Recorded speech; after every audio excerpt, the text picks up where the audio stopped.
I might look at you. Is that on?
Thank you, Brenda.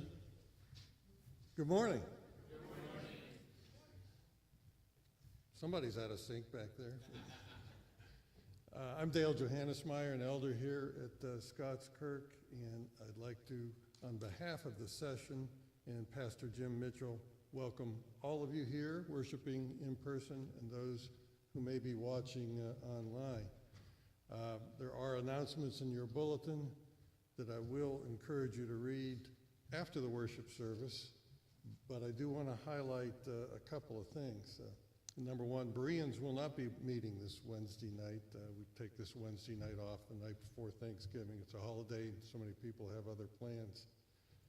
Also, I want to note that we do have a new water fountain in the back. State of the art. Good filtered water. Nice and cold, and it also has a bottle filler on it also. So I'd like to thank the deacons for getting that done, and especially our brother Rich Troutman, who was here at least 3 days, all day, waiting for FedEx to show up with the water fountain. And they finally did, but Rich was very patient in getting that here and getting it delivered and getting it installed.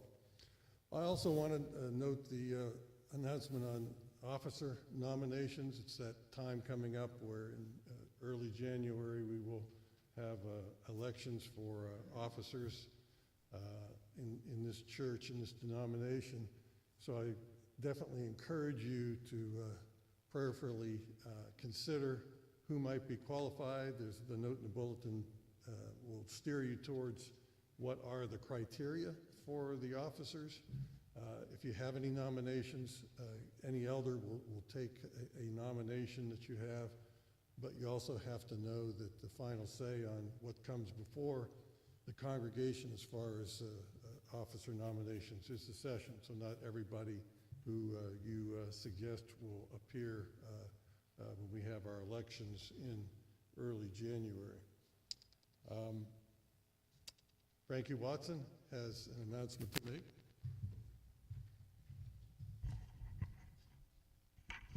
Good morning. This announcement is for our ladies. Sorry, guys, but it's a women's tea, and it is going to be on September the 8th. Honestly, it's going to be December the 8th. I was just looking to see if y'all are paying attention, okay? At 3 o'clock in the afternoon, and it is at Cherry Cleveringa's home, and she has invited us to come. And just so you know, if you like to bake or make special little goodies, spicy or savory or sweet or whatever, you can talk to Sherry and she will let you know what we need and how you can be involved. That's if you like to make special goodies. Also, we have these invitations, and if you don't have one already, Sherry and Yamira back there have extra invitations, and all of the information you need for the tea is on this. Did I say everything? Yep. Okay. Listen to this sermon. I know it's going to be good.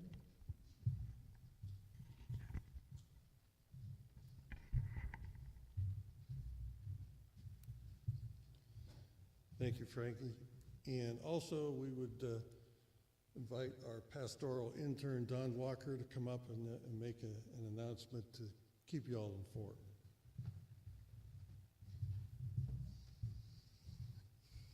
Good morning. Thought it was fair to inform the congregation. A lot of y'all have already experienced this already, but I would hate to cause a fright. And just to give some context, I do have a seizure condition.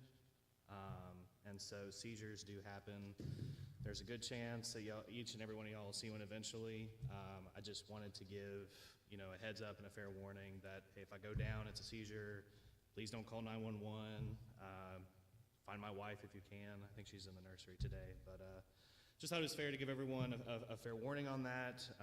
And I know we are in a very victimized, victim-hungry culture. This is not that. I usually don't like to talk about these things, but again, I didn't want to scare anybody. So just wanted to inform them. Thank you.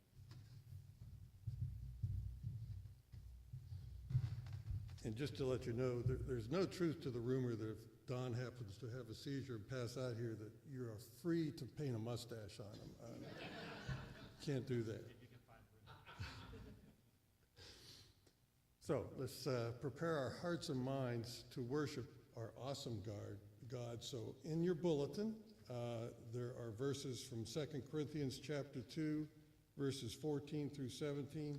Take a few moments to read those and prepare your hearts and minds to worship our awesome God. Thank you.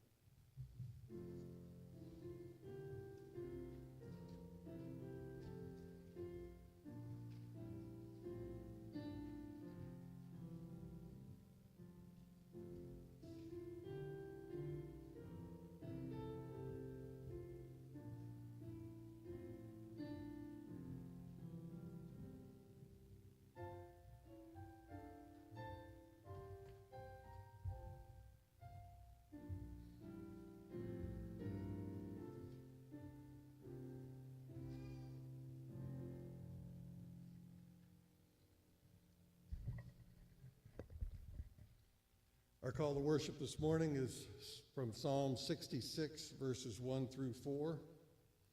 Shout for joy to God, all the earth. Sing the glory of his name. Give to him glorious praise. Say to God, how awesome are your deeds. So great is your power that your enemies come cringing to you. All the earth worships you and sings praises to you. They sing praises to your name. Amen. So, we're going to begin our worship service by standing and singing a medley of hymns. I want to make sure y'all are listening to me now. This is something we haven't done before.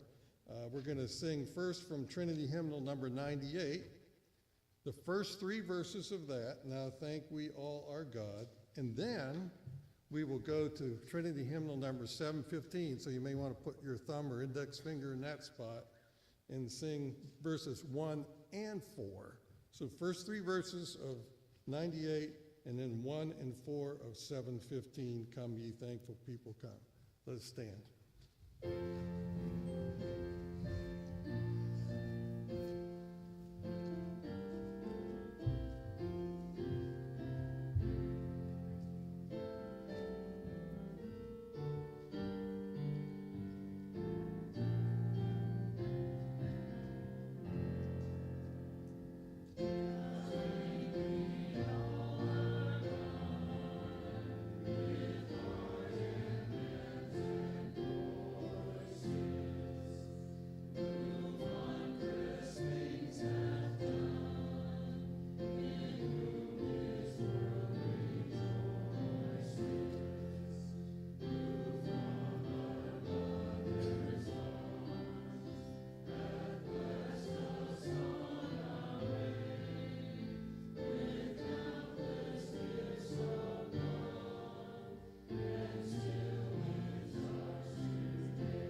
Let us pray. Heavenly Father, precious Son, Holy Spirit, Lord, we come to worship and to praise you today. You are the sovereign creator of all that exists. You created us in your own image, but we sinned against you and doomed ourselves to your eternal wrath, for the wages of sin is death. And yet while we were dead in our sin, you made us alive in Christ. Through your grace, your free gift, you gave us faith in our salvation through the perfect sacrifice of our Lord and Savior, Jesus Christ. So we ask your presence today as we seek to show our thankfulness and to glorify and to praise you. We pray that our offerings, our songs, and our prayers, and all of this worship service will be acceptable to you. We ask these things in the name of our glorious Savior, Jesus Christ, who taught his disciples to pray, saying, Our Father, who art in heaven, hallowed be thy name. Thy kingdom come, thy will be done, on earth as it is in heaven. Give us this day our daily bread, and forgive us our debts, as we forgive our debtors. And lead us not into temptation, but deliver us from evil. For thine is the kingdom, and the power, and the glory forever. Amen. Please be seated.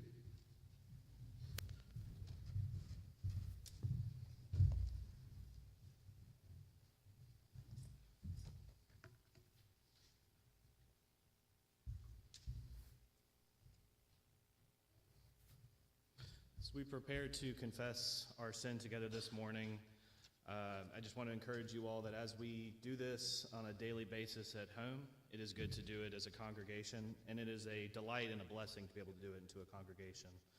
So please pray with me. We confess, our Father, that we do not live up to the family name.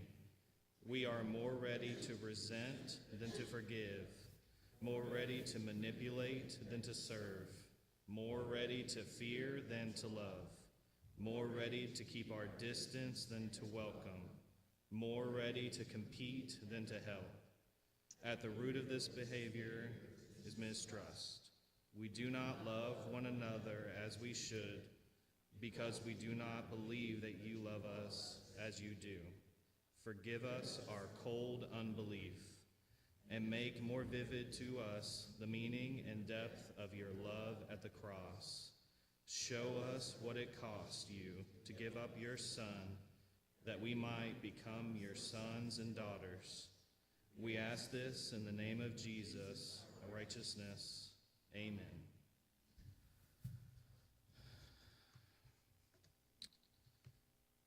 Please accept this assurance of pardon for all those who have truly trusted in Christ. Sin is weighty, but good news is even bigger. This is from Zephaniah chapter 3, verses 14 through 17. Sing aloud, O daughter of Zion. Shout, O Israel. Rejoice and exult with all your heart, O daughters of Jerusalem. The Lord has taken away the judgments against you. He has cleared away your enemies. The King of Israel, the Lord, is in your midst. You shall never again fear evil. On that day it shall be said to Jerusalem, Fear not, O Zion. Let not your hands grow weak. The Lord your God is in your midst, a mighty one who will save. He will rejoice over you with gladness. He will quiet you by his love. He will exalt over you with loud singing. Please stand for our confession of faith. This is from the Westminster Larger Catechism, question 75. What is sanctification?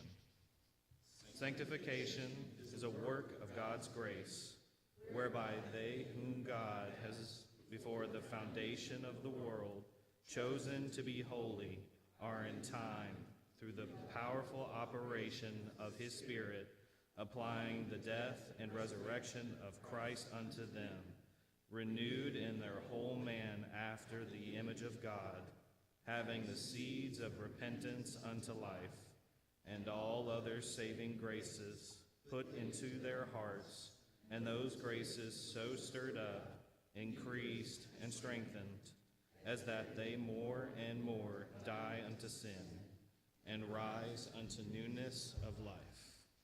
Please be seated. At this time, I'd like to invite the children forward for the children's sermon to be led by Elder Joel Reed.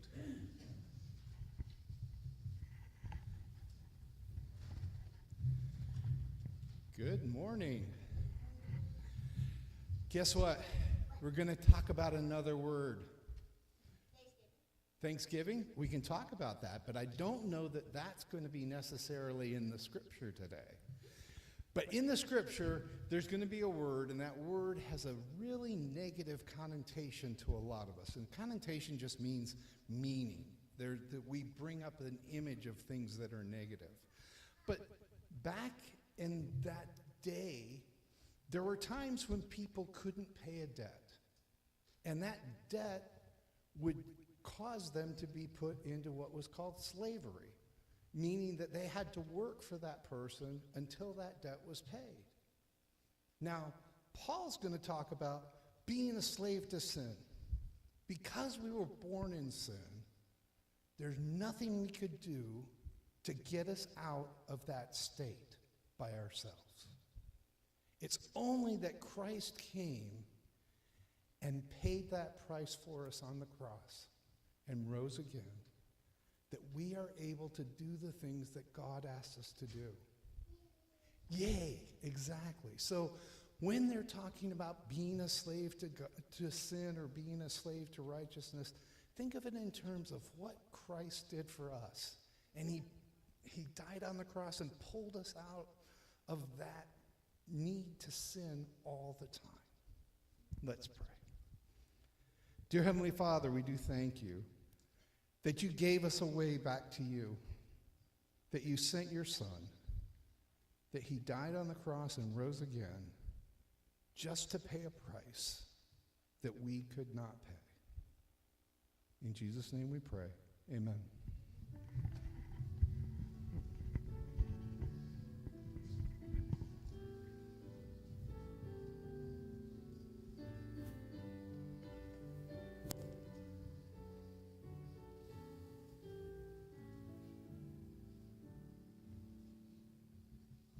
Thank you for that, Joel.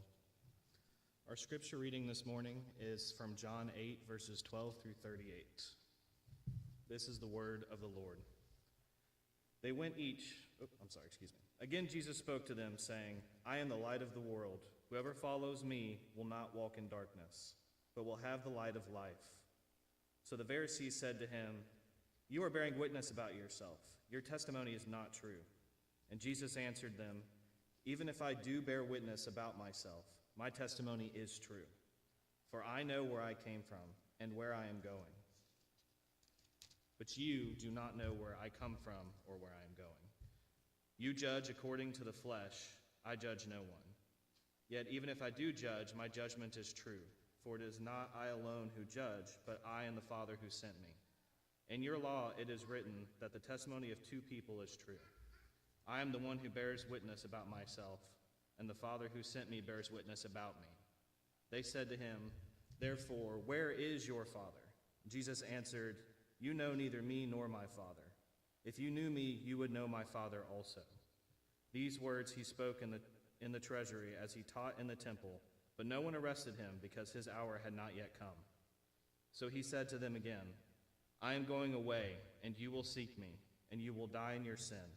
Where I am going, you cannot come. So the Jews said, Will he kill himself, since he says, Where I am going, you cannot come? He said to them, You are from below, I am from above. You are of this world, I am not of this world. I told you that you would die in your sins, for unless you believe that I am he who will die in your sins. So they said to him, Who are you? And Jesus said to them, Just what I have been telling you from the beginning. I have much to say about you and much to judge. But he who sent me is true, and I declare to the world what I have heard from him. They did not understand that he had been speaking to them about the Father. So Jesus said to them, When you have lifted up the Son of Man, then you will know that I am he, and that I do nothing on my own authority, but speak just as the Father taught me. And he who sent me is with me. He has not left me alone, for I always do the things that are pleasing to him." As he was saying these things, many believed in him. And so Jesus said to the Jews who had believed in him, "If you abide in my word, you are truly my disciples, and you will know the truth, and the truth will set you free."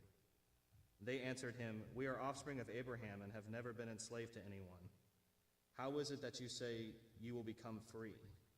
And Jesus answered them, "Truly, truly, I say to you, everyone who practices sin is a slave to sin. The slave does not remain in the house forever. The Son remains forever. So if the Son sets you free, you will be free indeed. I know that you are offspring of Abraham, yet you seek to kill me because my words find no place in you. I speak of what I have seen with my Father, and you do what you have heard from your father." The grass withers and the flower fades, but the word of the Lord remains unchanged.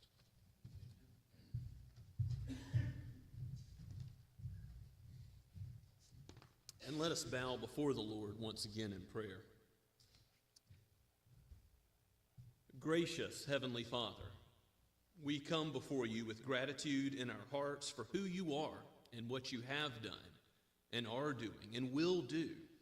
We thank you for your love, which goes to eternity past. You, O Father, Son, and Spirit, as you manifest that love in your own being, so in this world you have chosen to show that love in redeeming a people for yourself, and then in the fullness of time, bringing about all that was necessary, even the death of your own flawlessly righteous Son.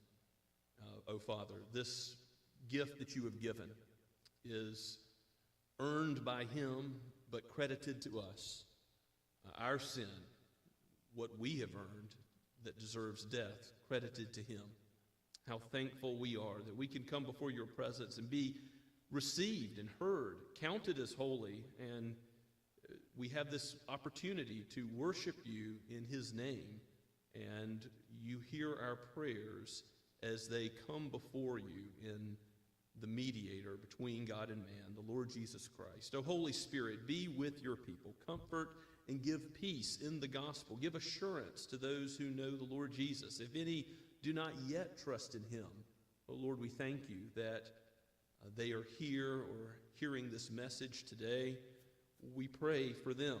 Lord, if there are any with doubts, with questions about your word, would you aid them and give their minds rest, ultimately under your yoke, Lord Jesus, for your yoke is easy, your burden is light, compared to that burden of sin, which does always lead to death. Father, aid your people to battle sin, to wage war against it, and to put on what you have given us in your goodness, in your righteousness, your law, because you know this world that you have made. You know what we need. Help us to seek your face and to love what you love and to hate what you hate all the more, so that we would be blessed in the keeping of it.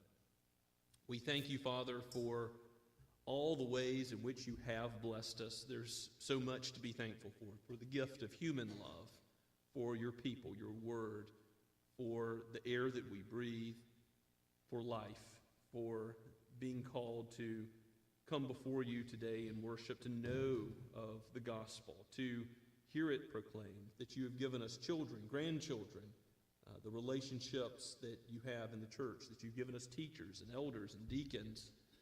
Father, we give you praise for all these things, and we ask that you uphold us with your sustaining grace as a body, so that those in Somerville, those in the places where we live and work and play, would see that we belong to you, and that they would be drawn to the love which is made manifest in us. Even as Christ is the light of the world, may we be salt and light in the culture more and more, to the praise of your glorious grace.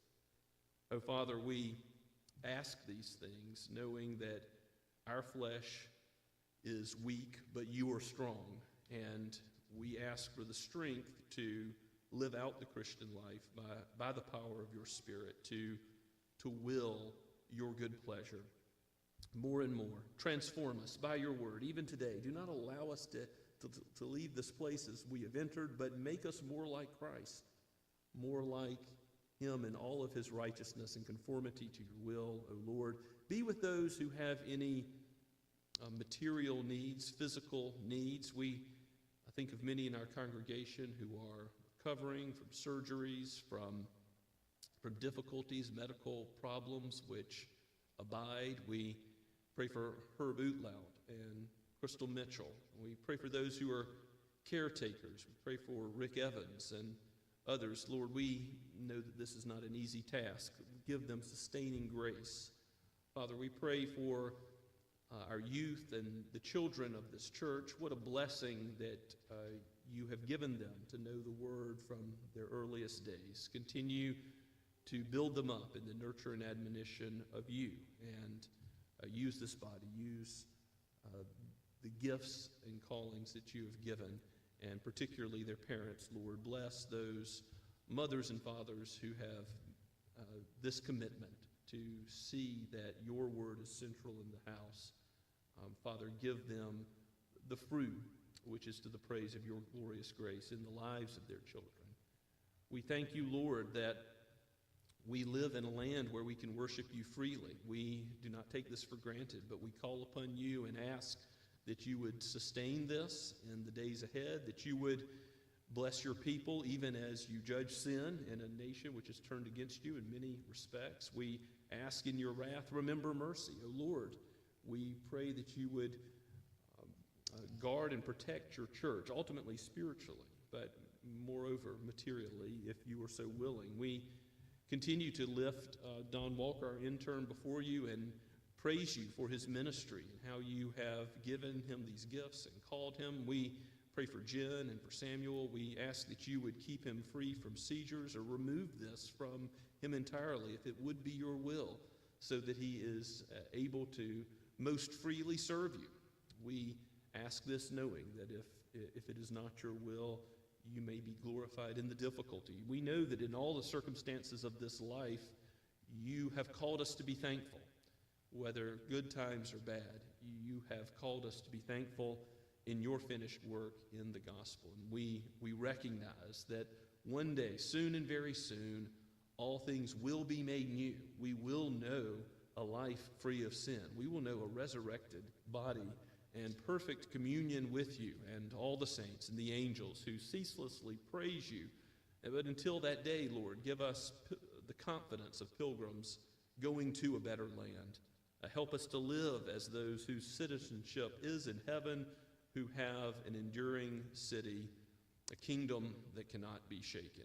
We thank you, Father, that you are sovereign over all things. We do pray for those in authority. We ask that you would turn them towards your face, your word, that they would kiss the Son, Lord, and do your will. Restrain their hands from doing evil. We ask, Lord, that particularly you would cause reformation, revival even, to break out again, just as you have done in the past in this land, as a result of your word being faithfully proclaimed by the church. We pray for seminaries, that they would faithfully raise up ministers and missionaries and church planters who would proclaim this word you have given, neither adding to it or subtracting from it. We pray for the chaplains. Lord, we pray for Jeremy Canaan. Lord, we pray for his ministry here in the Tri-County area, the Joint Base. We ask, Lord, that you would be with all those chaplains who give counsel to people of many different backgrounds with many different struggles. Father, give them grace to aid those whom they serve, for we ultimately serve you, our God and our King. You are our Master and our Lord, and it is good because you are good and you do good for your people. You do not lead us in any way that is ultimately negative or harmful for us, but we should rejoice in your care, for your care is total. Your goodness is unending. What is the height and depth and width, the breadth of the gospel? It cannot be plumbed, for from you and through you and to you are all things. To your name be the glory forever. Show us more of your glory today, we pray in the name of Christ, our Redeemer and our Lord. Amen. Let us worship the Lord together. from Trinity Hymnal number 363, We Gather Together. Let's stand as we sing.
Be seated.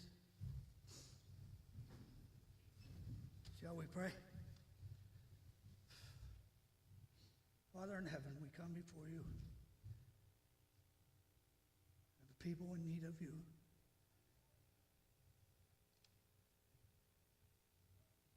Wonderful Father, magnificent Savior, working Holy Spirit. I'm going to paraphrase a little bit of Philippians today in my prayer. What a pleasure to know that I've lost everything in this life, but I've gained Christ, my Lord. And that's our prayer, Lord, that we gain you more and more, and we give you thanks in this Thanksgiving season for who you are and what you've done for us in your precious, holy, magnificent, wonderful, outstanding name. Amen.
Please be seated. And turn with me, if you would, to the book of Romans. We're looking at the last half of chapter 6 this morning, Lord willing, verses 15 through 23. And as you might recall, Paul is talking about the subject of sanctification. From chapters 3.5 through 5, justification, how we're made right with God based on the work of Christ, not what we've done, but what he's done. That's been the theme. And now there's the objection that some false teachers have put forward. Well, then does it not matter how we live? And Paul's begun to answer that in the first half of chapter 6.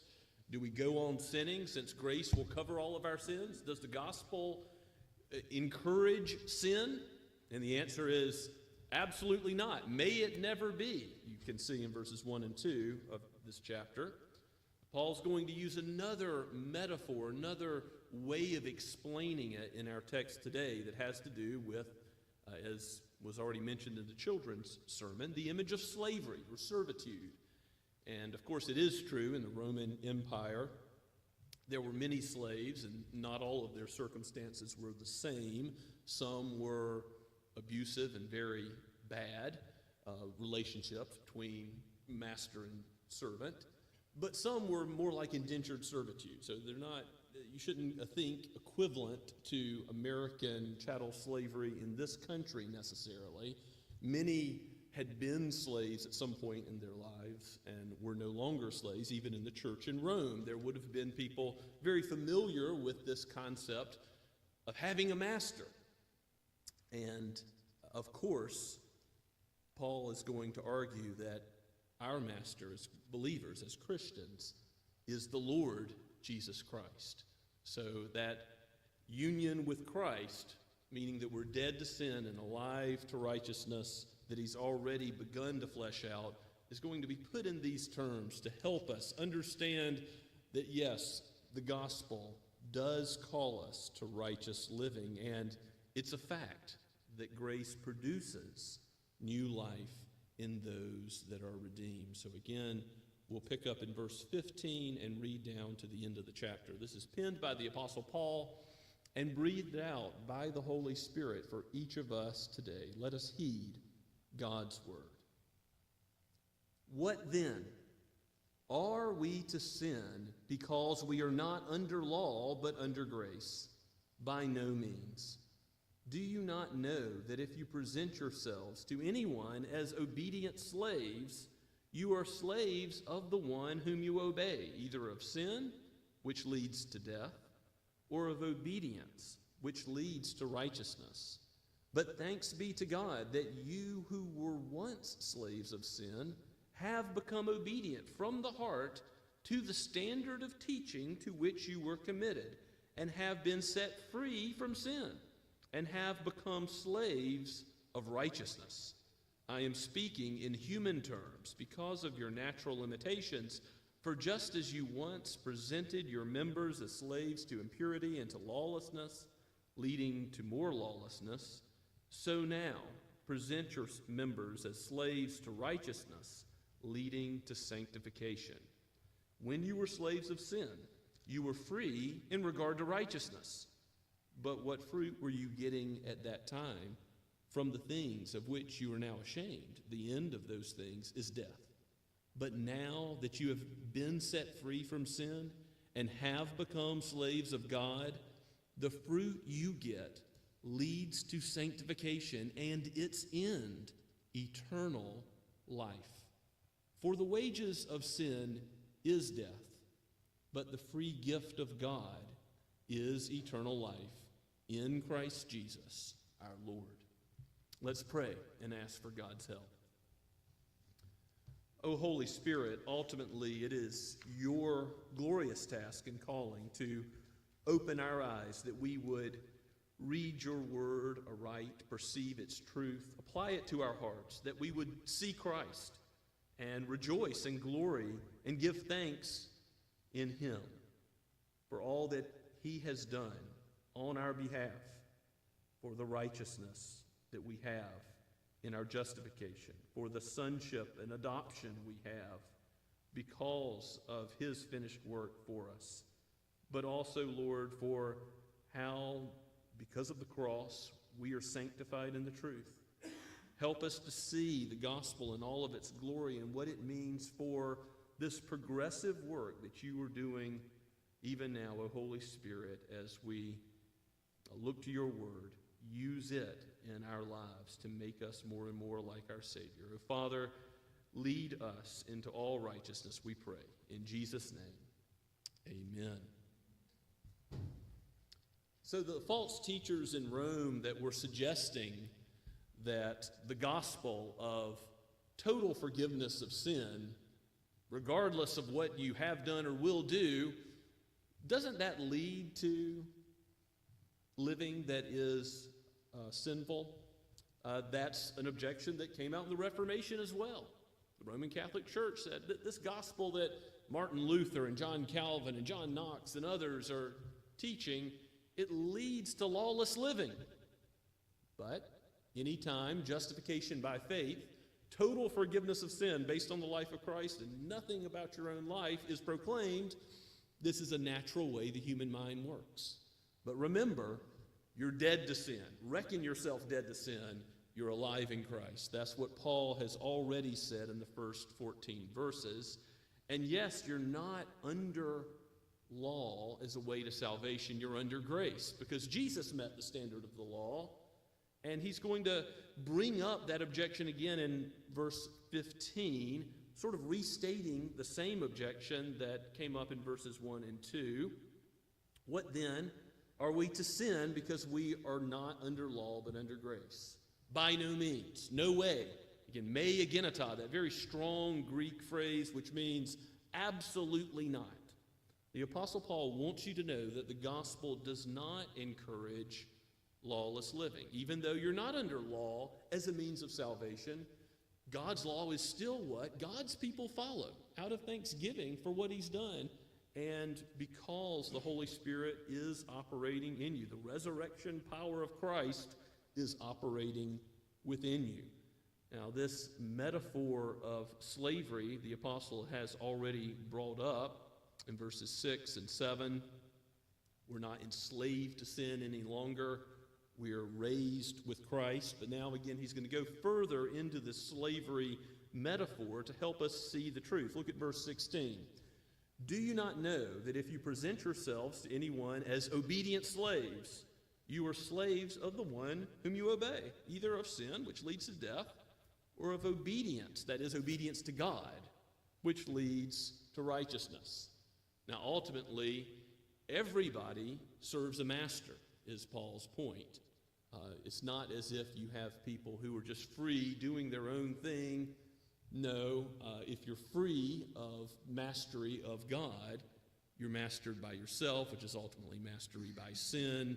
You're in Adam's race, and you're ultimately dead to the things of God. Ephesians chapter 1 says, you don't know that you're a slave to Satan and evil, but you are. And so that does have implications for how we interact with unbelievers, with evangelism, with apologetics. There's no neutral ground. Jesus says you're either for me or against me. And it is the case that if someone is not converted, has not trusted in Christ for justification, then they are free in regard to righteousness, but they're slaves to sin. This sanctification process that we're about as Christians is only possible, it only begins once we know God and the freedom that Christ gives us, which is freedom indeed, as John chapter 8, which was read earlier, tells us. If the Son sets you free, you are free indeed.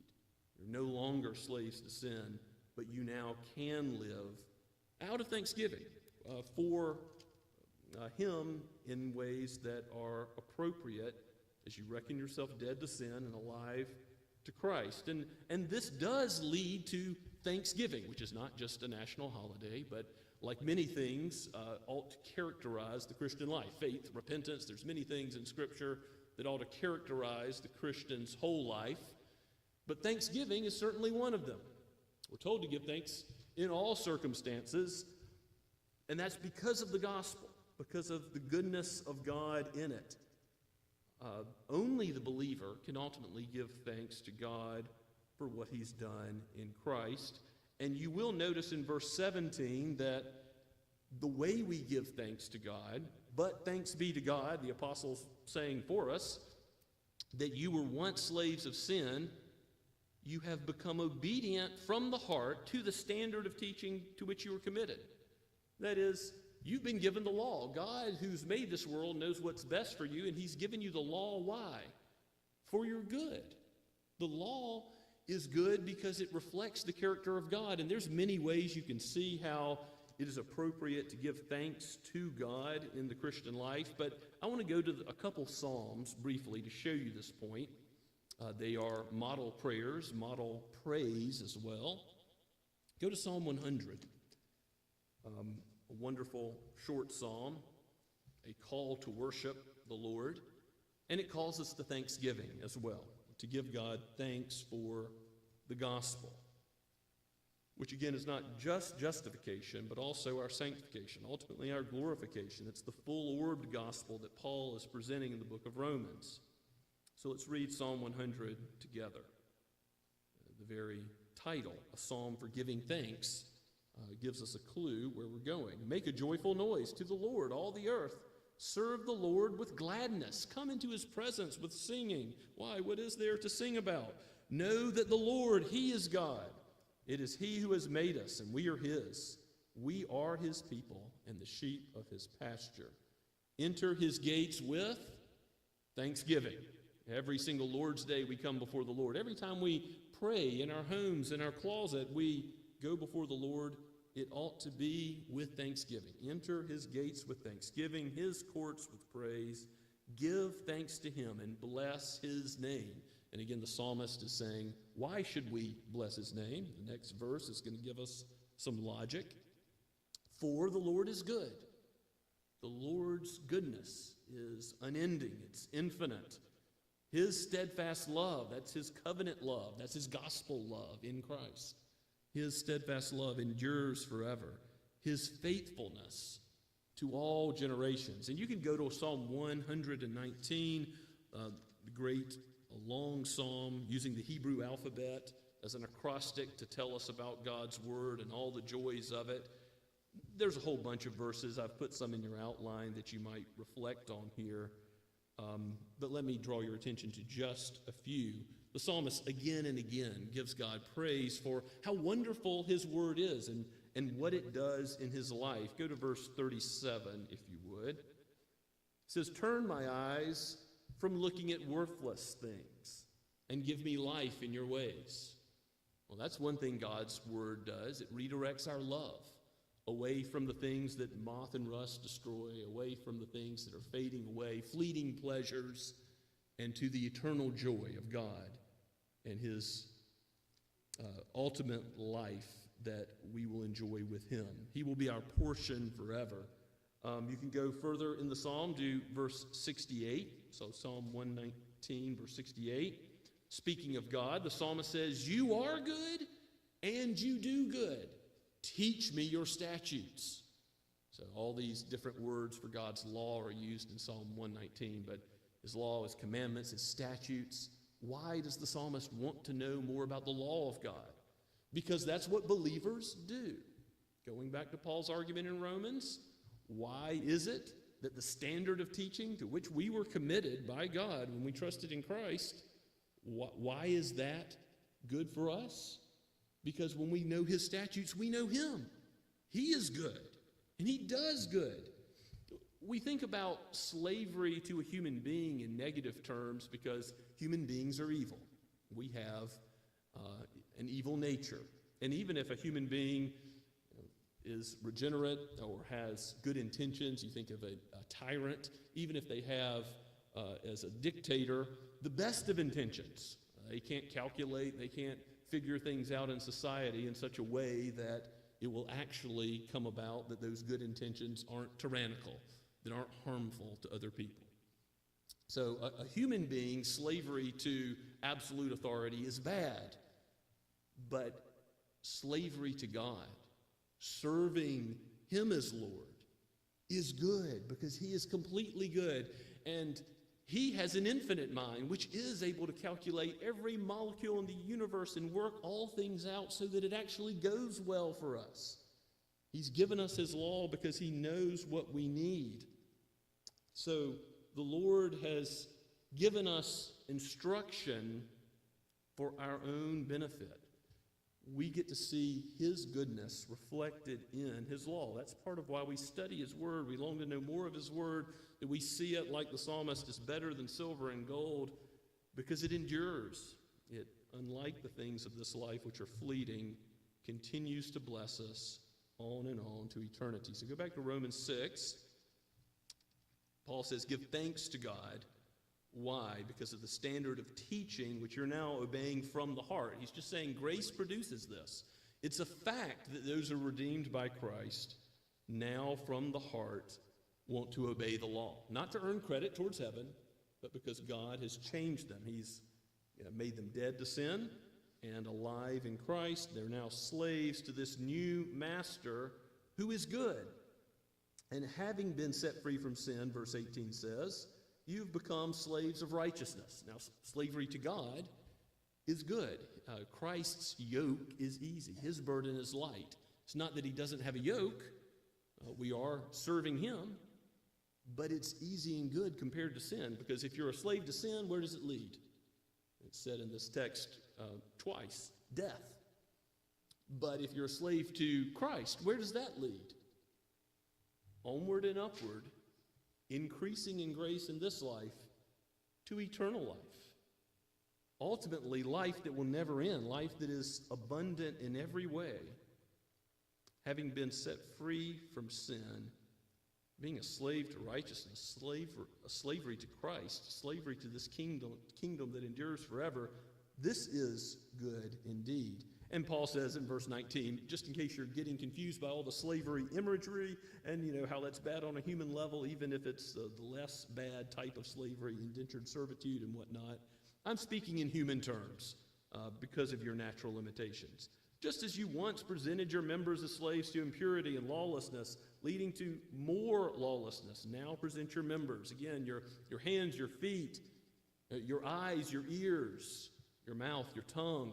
Present your bodies to do what God has called you to do. Present them as slaves to righteousness, which leads not to more and more death, but to more and more life, to sanctification. Or the word for sanctification is the same root word as the word holy, so more holyification, more and more being made like the goodness of God, the holiness of God, how he is perfectly distinct from evil in every way.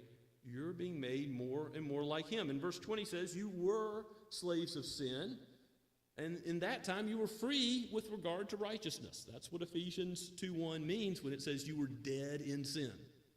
You didn't have a little bit of righteousness in you before you believed in Christ. Now, everything you did was ultimately from the motivation of not glorifying God. And it was ultimately for serving some earthly master, ultimately self, ultimately your own sinful impulses. You weren't free, even if you thought you were free. You were a slave to sin. And so you had no righteousness in you at the ultimate level, even though you might have surface good deeds. And being free in regard to righteousness, what fruit were you getting, Paul asks in verse 21. The things that you're now ashamed of. You were washed. You were changed. You are now living a different kind of life. You now see that the end of those ways of living as an unbeliever, that they lead to death. And think of Proverbs 9 and the way of Lady Folly and how those who follow her ultimately dwell in the depths of Sheol, the grave. The wages of sin is death. What we earn by our sin is the result. We get physical death, spiritual death. We get God's wrath as a result, the earned result of our sin. And when we think about the guilt of our sin, it ought to lead us to do what verse 22 says. But now that you have been set free from sin and have become slaves of God, the fruit you get leads to holyification, sanctification, and its end eternal life. And I think you can look back in our bulletin at the longer definition that the Westminster Larger Catechism gives in question 75 of what is sanctification exactly. What is this process that God, as a matter of fact, engages all believers in? Justification is not a process. It's an act of God's free grace. You can look at the longer and shorter catechism and see that justification is a declaration of God based on the finished work of Christ. He earned righteousness and he declares it, imputes it to us. But sanctification is a work. That is an ongoing process where God has, before the foundation of the world, he's chosen a people for himself, and through the operation of his Spirit, he applies the death and resurrection of Christ to us so that we're renewed in the whole man, our thinking, our emotions, our will, after the image of God. And he gives us the seeds of repentance, faith, other saving graces. He puts that into our hearts. And those graces are stirred up, increased, and strengthened so that more and more we die to sin and rise to newness of life. Now, Christians still struggle with sin, and we'll see that in Romans chapter 7. Paul's going to frankly address that struggle. But it is the case that you are alive now to Christ. And yes, in sanctification, you may stumble, you may fall, you may go backwards, but that's not the ultimate trajectory of your life. You are learning more and more not to have lawlessness compound into more lawlessness, but you are now going from holiness to holiness, grace to grace, and ultimately to eternal life. Glorification is the end that believers are being directed to by God's Spirit working in you. It's not your own power. It's the power of the cross, the life and death and resurrection of Christ being worked out in your life. And so that final verse, that famous verse, verse 23, that restates in a summary way what's come before, the wages of sin is death. That's what we earn, damnation and hell. But the free gift of God is eternal life. So there's been a parallel all along between what we earn and what Christ has earned for us, but what Christ has earned, he gives to us in justification. It's eternal life in Christ Jesus our Lord, and that's what we're to live in. That life that Jesus lived is not only to cure us from the penalty of sin, but also to release us from its power. And so Paul wants you to know that if you understand the gospel, Christ is not just your Savior, he is your Lord. Occasionally you get Christians talking about being a carnal Christian, or I believed in Jesus, I walked down an aisle, I signed a card, I raised my hand, whatever, I prayed the sinner's prayer, but I kept living exactly the same way as I lived previously, but I was a carnal Christian. I was saved, but Jesus wasn't my Lord yet. Well, that's completely foreign to the Scriptures. The Scriptures don't have that kind of category. If Jesus is your Savior, then guess what? He's also your Lord and your Master. And it's true that you may have jumps in your sanctification. I think I understood the gospel in my own life at a very young age, but when I was a teenager and was confronted with certain sinful patterns, the Lord sanctified me in significant ways. So again, there's steps back and there's steps up, ultimately a trajectory of glorifying God more in your life. But in the case of the believer, Jesus is your Lord. If you know him as your righteousness, it's true that he is your master. And that's good because he's good. That's good because he's going to lead you as your shepherd into paths of everlasting life. Ultimately, he will be your portion forever, and he will satisfy you with every good thing, and every good thing is ultimately himself. What will we have in heaven but God? We'll see the saints and the angels and streets made of gold, yes, all the rest, but ultimately we will know God in his perfection. That's where his lordship is leading us. And this is important when Jesus talks about counting the cost of the Christian life. Some of you may be asking, should I trust in Christ? Should I choose this day to put away my sin, to put away my own desires, and to let God's word reign over my life, to joy in it, to give thanks for these commandments, these statutes, these teachings? What would be the result if you serve the Lord and give thanks to Him? You will ultimately not be disappointed in any way. God will aid you to understand why He hates what He hates and why He loves what He loves. You will see that sin leads to death. You will see that Christ leads to life. He is the light of the world. If He sets you free, you will be free indeed. Christian, rejoice that you can choose to serve God and to pursue the upward call in Christ Jesus. And know that He who has begun a good work in you will ultimately bring it to completion for His glory. Let's pray together.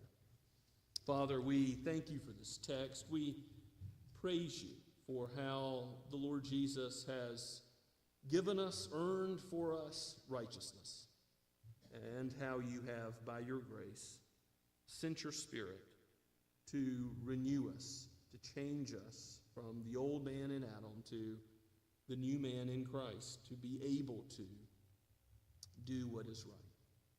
Help us to see the wisdom of Your word, the goodness of Your character reflected in it. Help us, Lord, to see ultimately the goodness of Your gospel and where it is taking us, even as You will guide us all the way home. We praise You and thank You for Your goodness in the name of Christ. Amen and amen. And let's praise the Lord together for who He is and what He has done as we sing Trinity Hymnal number 585, Take My Life and Let It Be.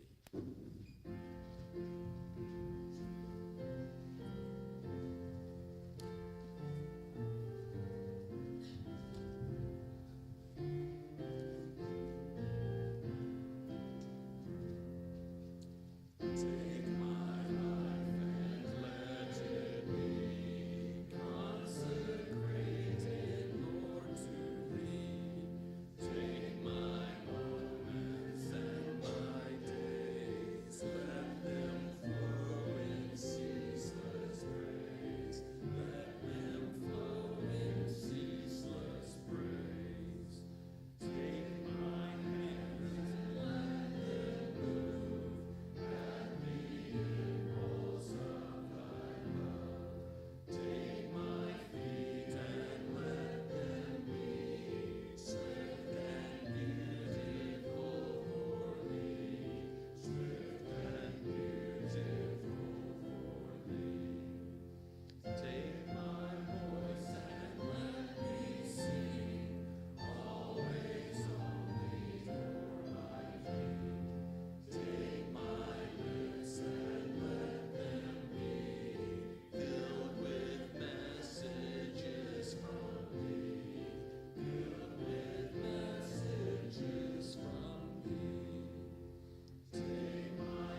Now may the God who brought again from the dead our Lord Jesus, the great shepherd of the sheep, by the blood of the eternal covenant, equip you with everything good, that you may do his will, working in us that which is pleasing in his sight through Jesus Christ, to whom be glory forever and ever. Amen and amen.